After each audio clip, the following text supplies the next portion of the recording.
안녕하세요. 시사건건 홀수영입니다. 자, 이번에 다룰 이야기는 판이 완전히 뒤집어졌다 이야기입니다.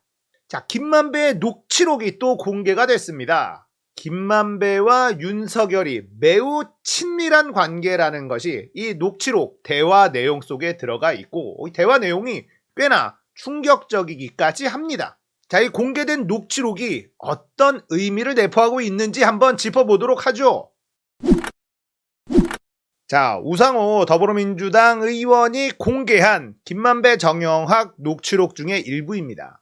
자, 김만배가 윤석열 영장 들어오면 윤석열은 죽어 라고 이야기를 합니다.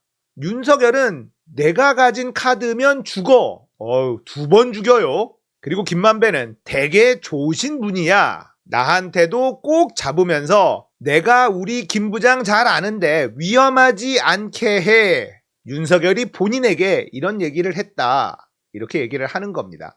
자, 이렇게 김만배가 이야기한 것 말고도 의미심장한 대화 내용이 있습니다. 뭐냐? 자, 김만배가 윤석열 영장 들어오면 윤석열은 죽어. 그러자 이 대화자가 죽죠.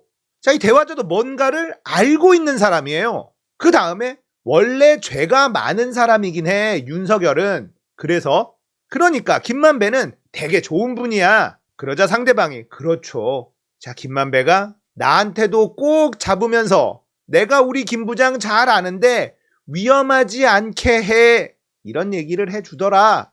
위험하지 않게 해라는 건 뭐냐? 그동안에 공개된 녹취록들, 조각조각 나왔던 녹취록들을 이렇게 조합을 해보면 윤석열은 김만배의 뒤를 봐주던 일을 꽤 오랫동안 했었고, 여기서 위험하지 않게 해라는 건 적당히 해라. 내가 뒤를 봐주는 것도 한계가 있다. 이렇게 해석이 되는 부분입니다. 자, 이걸로 판이 완전히 뒤집어진 거예요. 여전히 언론에 문제가 많이 있기 때문에 이걸 비중 있게 다루지 않고 있습니다. 자, 민주당에서는 이렇게 공개된 녹취록으로 공세를 취하고 있고, 국민의힘에서는 범죄자들의 작당 모의에 불과하다, 사실 무근이다, 이렇게 반박하고 있습니다. 그런데 생각해보세요. 이들이 어떤 궁지에 몰려있는 상태에서 작당 모의를 하는 거라면 모르겠으나 일이 잘 진행되고 있었던 그런 상황에서의 대화 내용들이거든요.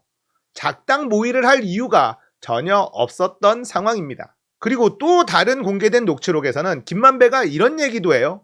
내가 무슨 죄가 있어? 내가 이재명한테 돈을 줬어? 유동규한테 돈을 줬어? 이런 말도 나옵니다.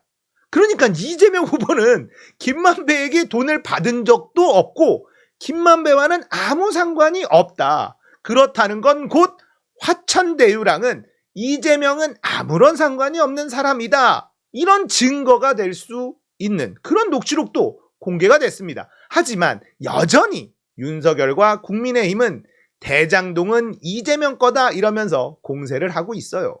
손바닥으로 하늘을 가릴 수는 없습니다. 자, 이렇게 조금씩 녹취록이 공개가 되고 있다. 이게 무엇을 의미할까?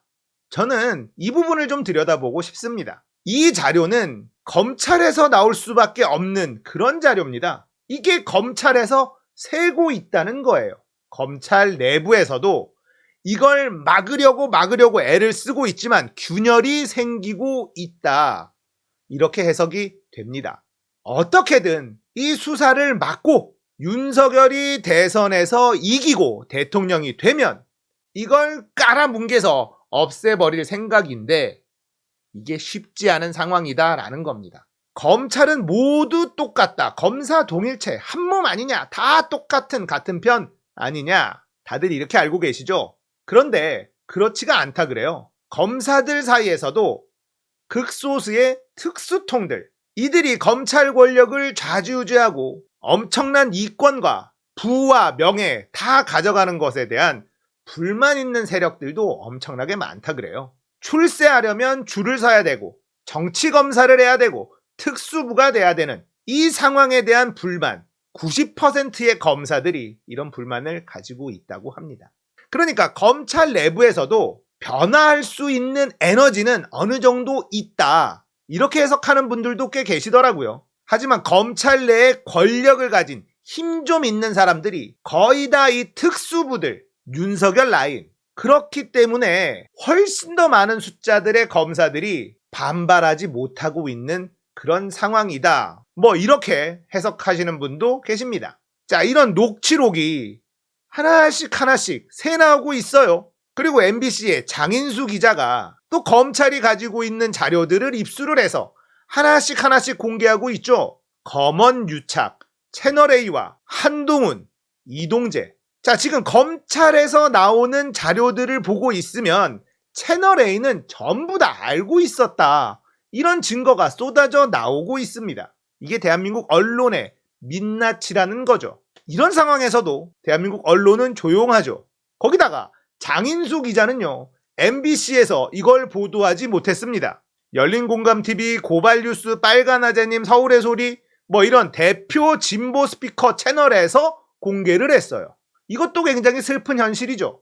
MBC에서 보도하지 못하게 했기 때문입니다. 장인수 기자님은 도저히 이걸 뭉개고 있을 수 없어서 본인의 징계를 감수하고 유튜브 채널에 공개하기로 결심을 한 겁니다. MBC는 왜 이렇게 중요한 보도를 못하게 막았을까요? 갑갑한 현실이죠. 자, 이제 토론회가 시작이 됩니다. 이런 증거들이 계속 나오고 있는 상황에서 과연 윤석열은 어떤 해명을 할 수 있을까요? 그냥 허허 웃고 말 겁니다. 말도 안 된다고 웃어 넘기고 말 겁니다. 윤석열이 진짜 괘씸한 건요, 지금 나오고 있는 정황들을 쭉 살펴보면 대장동과 이재명이 아무 관계가 없다는 걸 알고 있을 확률이 매우 높다. 그런 상태에서 이재명과 대장동을 엮어서 계속해서 공세를 취하고 있는 그 태도가 정말 어이가 없고 화가 나는 거죠. 윤석열이 이재명과 대장동 비리가 아무런 연관이 없다는 걸 알고 있었으면서 토론회 때나 유세 때 그렇게 공격을 해댔다면 절대로 용서할 수 없는 일이 될 겁니다. 자, 지금 본격적인 선거운동이 한창이죠. 윤석열 후보의 이 발언의 세기가 점점점 높아지고 있습니다. 특히 대본이 없을 때 그 막말의 강도가 더 심해지고 있는데요. 파시스트, 나치 이런 얘기를 하고 어퍼컷을 막 날리고요. 유세뽕에 완전히 취해 있는 모습을 볼 수가 있습니다. 저는 이번 TV 토론회를 굉장히 기대하고 있는데 유세뽕이 사람의 이성을 완전히 맛이 가게 만들거든요. 멀쩡하던 사람도 유세뽕 한번 맞으면 정신을 못 차린대요. 이미 윤석열 후보는 청와대에 가 있어. 내 몸만 여기에 있지 마음은 이미 청와대에 가 있습니다. 말하는 거나 행동하는 거나 제스처 이런 걸 보면 이미 청와대에 가 있다는 걸 느낄 수 있는 부분이 굉장히 많아요. 이건 결국 실수로 이어질 확률이 매우 높습니다. 나는 이미 대통령이 되어 있어요. 대통령도 못 되는 이 후보들이 자신을 공격을 할 때 얼마나 가짠겠습니까? 본인이 말했잖아요. 가짠습니다. 이렇게 느낄 겁니다. 그러면 실수가 나올 확률이 매우 높아집니다. 그래서 저는 이번 TV 토론회를 굉장히 기대하고 있습니다. 유세뽕이 사람을 얼마나 이상하게 만드는지 두 눈으로 확인할 수 있는 절호의 기회다. 윤석열만 처음이에요. 안철수, 이재명, 심상정 모두 선거 경험이 많은 사람들이에요. 그래서 유세뽕을 좀 덜 맞죠? 윤석열은 지금 장난이 아닐 겁니다. 이번 토론회도 기대해보세요.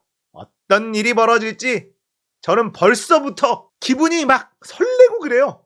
너무 재밌을 것 같습니다. 이번 이야기는 김만배의 녹취록 공개로 판이 완전히 뒤집어져 버린 대장동 이야기였습니다. 공감되셨다면 구독, 좋아요, 알림 설정 부탁드릴게요. 감사합니다.